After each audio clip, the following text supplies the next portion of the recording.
ዕለተ ሰንበት ጥር 17 ቀን 2018 ዓ.ም ላይ እንገኛለን። ሰላም ጤና ይስጥልን። የተወደዳችሁና የተከበራችሁ የኢትዮስ ሚዲያ ቤተሰቦች እንደምን ዋላችሁ? ከተለያዩ ታማኝ መረጃ ምንጮች የደረሱንን ሰበር ዜናዎች ይዘን ቀርበናል። በቅድሚያም አርዕስተ ዜና። በአማራ ምድር ባገዛዙ ጦርና በፋኖ ኃይሎች መካከል የሚደረገው የፊት ለፊትና የጨበጣ ውጊያ ዛሬም ተጠናክሮ ቀጥሏል። የአማራ ፋኖ ብሔራዊ ንቅናቄ በሚል በአንድ ከተደራጀ በኋላ ከባባድ የሚባሉ ጥቃቶችን እየፈጸመ ይገኛል።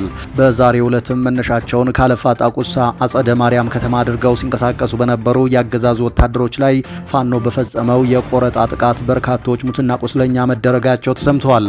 በተመሳሳይ ከጋሸና ከተማ በቅርብ ርቀት ሁለት ቦታዎች ላይ በተፈጸመ የደፈጣ ጥቃት ከ15 በላይ ወታደሮች ሙትና ቁስለኛ ሲደረጉ ቀሪው ሙሉ በሙሉ ተማርኳል።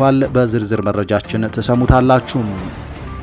አብይ አህመድ በቅርቡ ባደረጉት ንግግር መንግስታቸው ለቴክኖሎጂ ትኩረት የሰጠው የኢትዮጵያውያን ሕይወት ውድ በመሆኑና የሚገበረውን የሰው ሕይወት ለመቀነስ በሚል መሆኑን መግለጻቸው ይታወሳል። ይሁንና ይህ ንግግር ከሰሞኑ በፖለቲካ ተንታኞችና ተቺዎች ጠንካራ ተቃውሞ እያስነሳ ይገኛል። በጉዳዩ ላይ አስተያየታቸውን የሰጡ አካላት የጠቅላይ ሚኒስትሩ ንግግርና መሬት ላይ ያለው የጦርነት እውነታ እርስ በርሱ የሚጣረስ ነው ሲሉ ይሞግታሉ። በተለይም የአብይ አህመድ አስተዳደር ወደ ስልጣን ከመጣ ወዲህ የተመዘገበው የሰራዊት እልቂትና በምርኮ የተያዘው የመከላከያ ቁጥር ከየትኛውም ጊዜ በላይ ብዙ መሆኑን በማስታወስ ይህንን ተከትሎም የፋኖ ከፍተኛ አመራሮች ጭምር ምላሽ የሰጡበት ሁኔታ ታይቷል። በዝርዝር መረጃችን ሰሙታላችሁ። በአቶ አባዱላ ገመዳ የሚመራው የኦሮሚያ ልማት ማህበር ኦልማ ከፍተኛ ሉካን ቡድን በድንገተኛና እጅግ አነጋጋሪ በሆነ ሁኔታ ኩዌት መግባቱ ተሰማ። ይህ ጉዞ በዲፕሎማሲው መድረክና በፖለቲካ ተንታኞች ዘንድ ከፍተኛ ጥያቄን አስነስቷል። በዝርዝር እንመለከተዋለን። የኢራኑ መንፈሳዊ መሪ አያቶላህ አሊ ሐሜኔ የአሜሪካ ጥቃት ሊፈጸም ይችላል በሚል የቀረበላቸውን የደህንነት ማስጠንቀቂያ ተከትሎ በቴሄራን ወደሚገኝና እጅግ የተወሳሰበ የምድር ውስጥ መሸሸጊያ መግባታቸው ተዘገበ። የኢራን ተቃዋሚ የመገናኛ ብዙሃን እንደገለጹት ከፍተኛ ወታደራዊና የደህንነት ባለስልጣናት የአሜሪካ ጥቃት የመሰንዘር እድሏ እየጨመረ መምጣቱን ካስጠነቀቁ በኋላ መሪው ኮንክሪት ዋሻዎች ውስጥ ገብተው ተሸሽገዋል። በዝርዝር እንመለከተዋለን። ክቡራንና ክቡራት ቆይታችሁን ከኛ ጋር ካደረጋችሁ እነዚህንና ሌሎችንም መረጃዎች ቀጥለን በዝርዝር የምናስደምጣችሁ ይሆናል። የዩቲዩብ ቻናላችንን ሰብስክራይብ በማድረግ የደወል ምልክቷን ብትጫኑ በየቀኑ አዳዲስ መረጃዎችን በፍጥነት ከኛ ማግኘት ትችላላችሁ። እስከ መጨረሻው ተከታተሉን።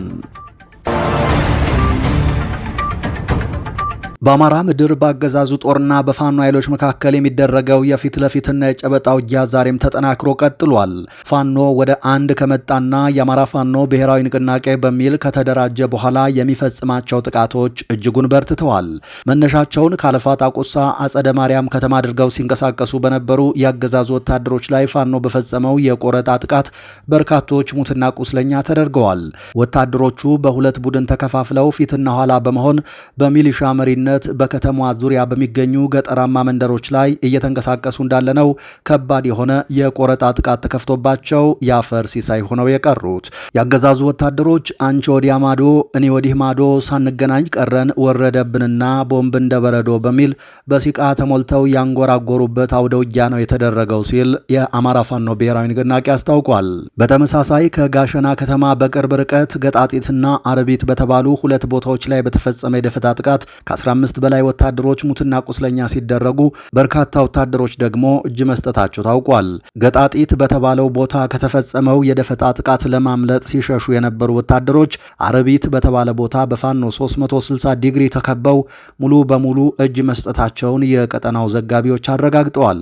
ወታደሮቹ ከተከፈተባቸው ጥቃት ሕይወታቸውን ለማትረፍ ሲበታተኑ ድንገት በፋኖ ቀይ ዞን ዘው ብለው ገብተው አንድ ባንድ ተለቅመዋል ተብሏል። አብይ አህመድ በቅርቡ ባደረጉት ንግግር መንግስታቸው ለቴክኖሎጂ ትኩረት የሰጠው የኢትዮጵያውያን ሕይወት ውድ በመሆኑና የሚገበረውን የሰው ሕይወት ለመቀነስ በሚል መሆኑን መግለጻቸው ይታወሳል። ይሁንና ይህ ንግግር ከሰሞኑ በፖለቲካ ተንታኞችና ተቺዎች ጠንካራ ተቃውሞ እያስነሳ ይገኛል። በጉዳዩ ላይ አስተያየታቸውን የሰጡ አካላት የጠቅላይ ሚኒስትሩ ንግግርና መሬት ላይ ያለው የጦርነት እውነታ እርስ በርሱ የሚጣረስ ነው ሲሉ ይሞግታሉ። በተለይም የአብይ አህመድ አስተዳደር ወደ ስልጣን ከመጣ ወዲህ የተመዘገበው ሰራዊት እልቂትና በምርኮ የተያዘው የመከላከያ ሰራዊት ቁጥር ከየትኛውም ጊዜ በላይ መሆኑን በማስታወስ የሰው ሕይወት አሳስቦናል የሚለው ንግግር የፖለቲካ ትርፍ ለማግኘት የተደረገ ነው ሲሉ ይተቻሉ። ጠቅላይ ሚኒስትሩ ተቃዋሚዎቻቸውን እናንተ ሚግ 21 ላይ ነው የቆማችሁት ሲሉ የተዘባበቱ ሲሆን ተቺዎች ግን ይህ ፎርጅ ደርሷል የተባለው ዘመናዊ የአየር ኃይል ቴክኖሎጂ ባለፉት ዓመታት በሰሜን ጎጃም ዳጊ ጤና ጣቢያን ጨምሮ በርካታ የህዝብ ተቋማትንና የአርሶ አደር መኖሪያዎችን ከማውደም ውጪ ምን የፈየደው ነገር አለ ሲሉ ጠንካራ ጥያቄ ያነሳሉ። በተጨማሪም በፌስቲቫል ጋጋታና በቴክኖሎጂ ፕሮፓጋንዳ የሚድን ስርዓት የለም ሲሉ አስተያየት ሰጪዎች የገለጹ ሲሆን ዘመናዊው ትጥቅ በብሔራዊ ግዳጅ ላይ ከመዋል ይልቅ በገዛ ወገን ላይ ለጥቃት እየዋለ ነው የሚለው ጉዳይ አነጋጋሪ ሆኗል። የጠቅላይ ሚኒስትሩ ንግግርና በተጨባጭ በጦር ሜዳ ያለው የሰው ኃይል አያያዝ ጉዳይ የብዙዎችን ቅንድብ ያስነሳ ጉዳይ ሆኖ ቀጥሏል። በአቶ አባዱላ ገመዳ የሚመራው የኦሮሚያ ልማት ማህበር ኦልማ ከፍተኛ ልዑካን ቡድን በድንገተኛና እጅግ አነጋጋሪ በሆነ ሁኔታ ኩዌት መግባቱ ተሰማ። ይህ ጉዞ በዲፕሎማሲው መድረክ እና በፖለቲካ ተንታኞች ዘንድ ከፍተኛ ጥያቄን አስነስቷል። ጥር 14 ቀን 2018 ዓ.ም የኦሮሚያ ልማት ማህበር የቦርድ ሊቀመንበርና የቀድሞ የኢፌዴሪ የህዝብ ተወካዮች ምክር ቤት አፈ ጉባኤ አቶ አባዱላ ገመዳ የመሩት የልዑካን ቡድን ኩዌት ሲገባ በኩዌት የኢፌዴሪ መልእክተኛና ባለሙሉ ስልጣን አምባሳደር ሰይድ መሐመድና የኤምባሲው ዲፕሎማቶች አቀባበል አድርገውላቸዋል። ጉዳዩን በጥልቀት የሚከታተሉ ወገኖች እንደሚሉት በህገ መንግስቱ መሰረት የውጭ ግንኙነት ስልጣን የፌዴራል መንግስት ብቻ ሆኖ ሳለ አንድ የክልል ልማት ማህበር ከሌላ ሉዓላዊ ሀገር ጋር ቀጥተኛ ግንኙነት መፍጠሩ የህግና የፖለቲካ ጥያቄዎችን ፈጥሯል። ሌሎች ክልሎችስ ለምን ይህ ዕድል አይሰጣቸውም የሚለው ጥያቄ የብዙዎች ሆኗል። ይህ ጉዞ ለህዝብ ይፋ ከተደረገው የልማት ስራ ባሻገር ከኢትዮጵያ ማዕከላዊ መንግስት ቁጥጥር ውጭ የሆነ የኢኮኖሚና የዲፕሎማሲ መስመር የመዘርጋት ድብቅ ሴራ ሊሆን እንደሚችል ይገመታል።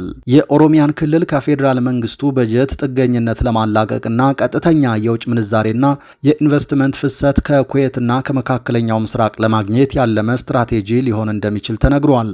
የፌዴራል መንግስቱን ተጽዕኖ በመቀነስ ክልሉ በራሱ ዓለም አቀፍ ግንኙነት እንዲኖረውና ወደፊት ለሚነሱ የፖለቲካ አጀንዳዎች እንደ የጀርባ አጥንት የሚሆን የውጭ ድጋፍ የማሰባሰብ ሂደት እንደሆነ ብዙዎች እየተናገሩ ነው። ይህ አካሄድ ኢትዮጵያን ሳይሆን ኦሮሚያን ብቻ ማዕከል ያደረገ መሆኑ አነጋጋሪ አድርጎታል።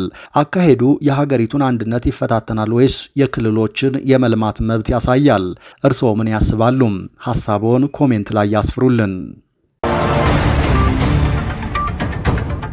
በሮፍናንና በአዶናይ መካከል የተፈጠረው አለመግባባት በትናንትናው ምሽት በአዲስ አበባ በተደረገ ኮንሰርት ላይ በፍቅር መቋጨቱ ተሰማ። ታሪኩ ግን ብዙዎች ካሰቡት የተለየ ነበር። ነገሩ የጀመረው ሌላ ሶስተኛ ሰው የአዶናይን ቪዲዮ ስቲች በማድረግ አልሰግጥም የሚል ቪዲዮ ከሰራ በኋላ ነው። አርቲስት ሮፍናንም የዚህን ሰው ቪዲዮ በራሱ ገጽ ላይ ሪፖስት ያደርገዋል። ይህንን የተመለከተው አዶናይ ለሮፍናን ባስተላልፈው ቀጥተኛ መልእክት ስለ እኔ የተሰራውን ቪዲዮ ሪፖስት እንዳደረግከው አይቻለው፣ ነገር ግን ላርምህ በማለት ሁኔታውን ያስረዳል። ሮፍናንም ወዲያውኑ የነገሩ አውድ ስላልገባው እንደሆነ በመግለጽ የይቅርታ ቪዲዮ በመስራት ታላቅነቱን ያሳያል።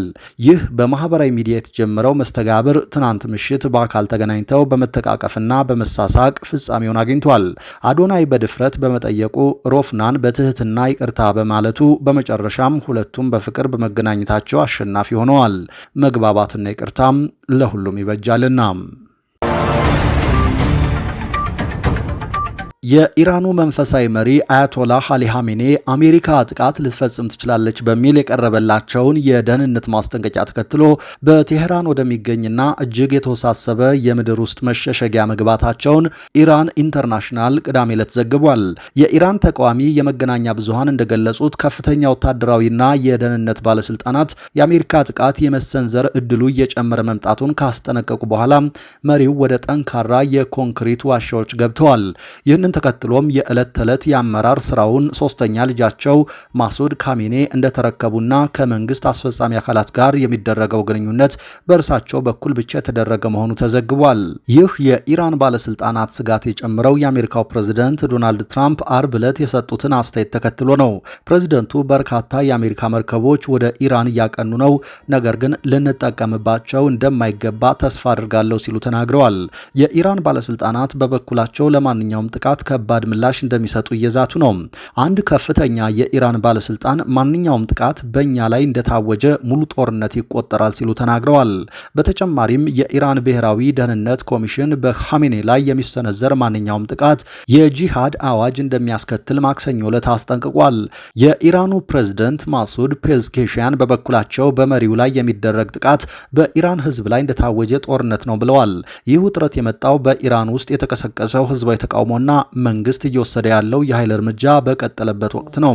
ምንም እንኳን ትክክለኛው ቁጥር ባይታወቅም መቀመጫውን አሜሪካ ያደረገው የሰብአዊ መብት ተቋም እንደገለጸው በግጭቱ የሞቱት ሰዎች ቁጥር 5137 ደርሷል። አሜሪካም ይህንን የኃይል እርምጃ በመቃወም አርብ ዕለት በኢራን ላይ ተጨማሪ ማዕቀቦችን ጥላለች። በሌላ በኩል አልጀዚራ ባወጣው ሰፊ ትንታኔ ኢራን በውጭ ወታደራዊ ስጋት ብቻ ሳይሆን በውስጥ የኢኮኖሚና የፖለቲካ ቀውስ ውስጥ እንደምትገኝ አመልክቷል። ምንም እንኳን መንግስት በቅርቡ የተቀሰቀሰውን ህዝባዊ ተቃውሞ በኃይል ማፈን ቢችልም ለተቃውሞው መነሻ የሆነው የኢኮኖሚ ውድቀትና የዋጋ ንረት ግን አልተቀረፈም። በአሁኑ ወቅት ማዕቀቦች እንዲነሱላት ከአሜሪካ ጋር ለመደራደር የኒውክሌርና የሚሳኤል ፕሮግራሞቿን እንዲሁም ቀጠናዊ ተጽዕኖዋን መቀነስ ይኖርባታል። ሆኖም እነዚህ እርምጃዎች ለኻሜኔ ስርዓት እንደ ራስን ማጥፋት ስለሚቆጠሩ ውሳኔው ከባድ ሆኖባቸዋል። ተንታኞች እንደሚሉት ኢራን አሁን ባለችበት መቀጠል የማትችልበት ደረጃ ላይ ደርሳለች። ከኻሜኔ በኋላ ያለው የኢራን ዕጣ ፈንታም ከሃይማኖታዊ መሪዎች ወደ ወታደራዊው ክፍል የበላይነት ሊሸጋገር እንደሚችልና ለውጥ የማይቀር ጉዳይ መሆኑን ባለሙያዎች ይተነብያሉ። የሚኒሶታ ሰማይ በሐዘን ጠቁሯል። ምድሩ በበረዶ ተሸፍኗል።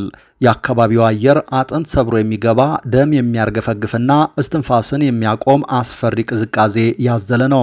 ነገር ግን ዛሬ በዊቴር ፓርክ የታየው ነገር ከተፈጥሮ ሕግ ጋር የሚጋጭ ነበር።